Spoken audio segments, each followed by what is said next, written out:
Hey everyone, Brendan here, aka Cliff Jumper. I was just having a conversation with a friend of mine who runs an auto parts supply place for Italian cars.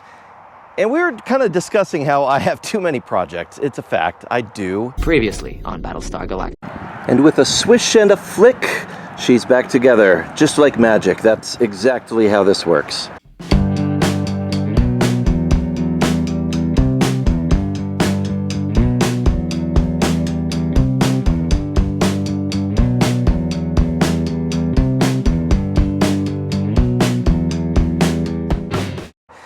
And today we are looking at one of the daily drivers. Two of the daily drivers, because we have to deal with an annoying problem that both of them are experiencing, and that is the dreaded check engine light has come on in relation to emissions related stuff. And we're looking at my son's 1.8T Jetta. And what we're going to be looking for is it's telling us through the VCDS codes that somewhere in the air injection system there is a small leak. And of course, that can often be what we fixed the other week, which was the main hose leading in here, but we fixed it. We fixed it. It got past smog and it was fine for a couple of weeks. And then the code came back, a slightly different code. That leads me to believe that there is another small leak somewhere in the system. So, not a big deal. I could take it to any auto repair place and have them do a smoke test and find out exactly where the leak is. But my wife's Sequoia turns out to have the same exact thing going on, where we're getting the check engine light code for, you guessed it, a small leak in the evaporation recovery system. It's the same on both of them. So rather than spend the $250 plus for two cars to get diagnosed, I went ahead and purchased a smoke testing tool, which we can use with the air compressor, which is over there, and plug it into each of these cars, and it will send smoke through the system. And wherever it pops out, well, that's our leak. So let's see how long it takes us to actually diagnose this problem. So if you're not familiar with a smoke tester, it's kind of the same technology as you see in those fog machines for Halloween, or if you're involved in professional AV stuff, a haze machine. It's basically the same concept. It is a small heater with the smoke fluid in it, fog fluid, fog juice, whatever you want to call it. It's got a regulator, and this regulator is set to 1/2 PSI. So you run it into your air compressor system. It regulates it down to very low pressure, and then that sends the fog through into whatever convenient vacuum nipple you're going to use. I'm using one at the throttle body to feed it all the way through the intake, and it should pop out somewhere, hopefully in visible sight where we could see where it is. It's possible that it could be leaking anywhere, all the way through all of this stuff, all the way back under the car, back to the fuel tank and all that. And I'm hoping that that's not going to be the case, but we're going to go ahead and see.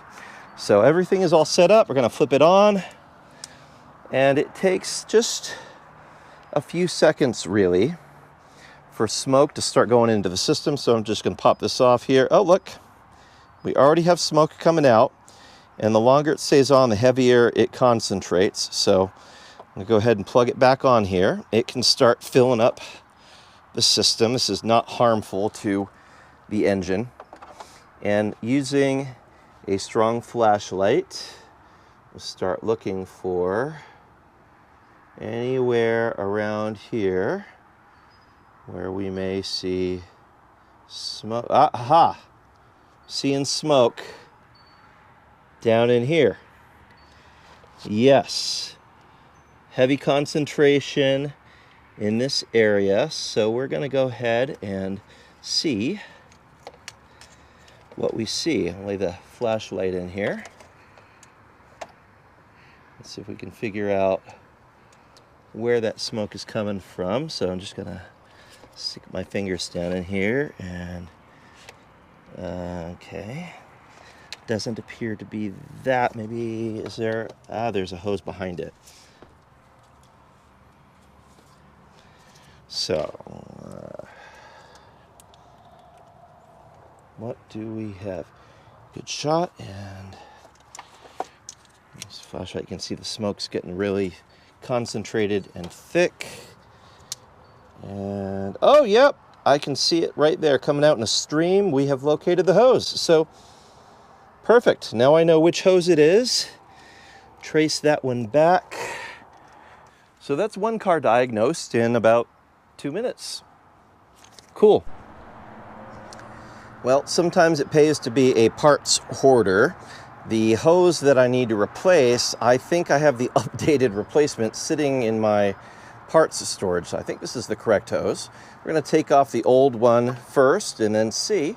And of course, this one uses one of those wonderful factory annoying hoses.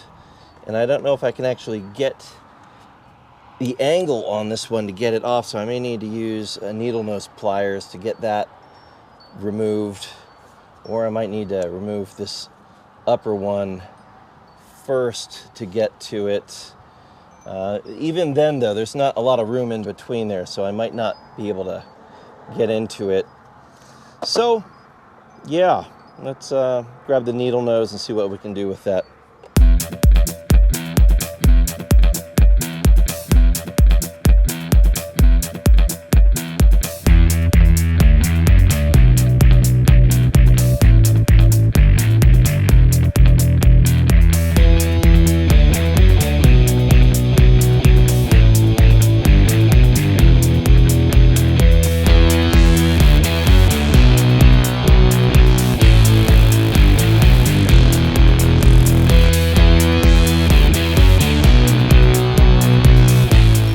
Down in here, see that hose clamp there? That's one of those permanent ones, which is a real pain. So I'm gonna have to cut that one off, and then we can replace the broken hose. So,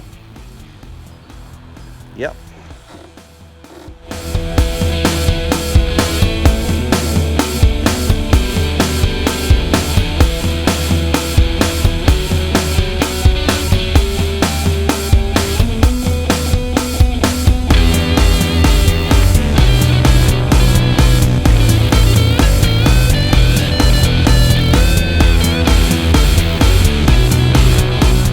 Okay, now here is the cracked hose. It is, yeah, obviously where our leak is. So we'll go ahead and replace that, and we should be off to the races. All right, once again,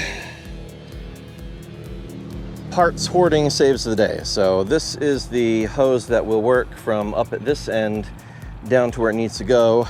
However, it's going to be a female to a female, so I do happen to have this connector, which will conveniently allow me to join them together. So I'll go ahead and hose clamp this end, hose clamp the other end, and then we should be good. Yes.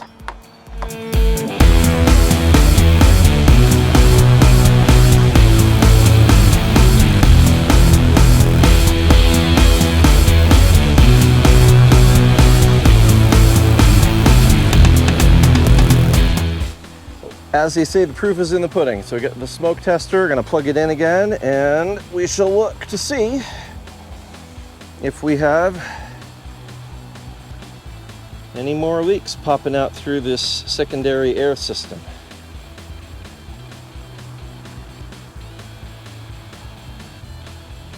If anything, I might expect the secondary air pump itself to have a leak because they are really prone to that. But looking where our leak was previously, and nothing happening back there. So that is a really good sign. Not seeing anything from underneath. Yeah, I think we're gonna call this mischief managed. So I'm gonna go ahead and clear the codes. We'll drive it, And hopefully everything is hunky-dory on this. So anyway, that was a pretty easy fix, especially if you've got the parts lying around. If you don't happen to have the parts, by the way, FCP Euro has a lifetime warranty on their parts for stupid stuff. Well, for everything, but for stupid stuff like this, because these hoses, I guarantee you, they are made of really brittle plastic. They will crack again, absolutely. Now you can spend almost $200 and get the silicone replacements that will last for a long time. But these ones, you know, even if you're just doing the OEM repair, they'll last for a good 10 years. So anyway, yeah, tune in again. Make sure you like, subscribe, share. Thanks for tuning in. We'll see you next time. And on that terrible disappointment, it's time to say goodbye. We'll be back.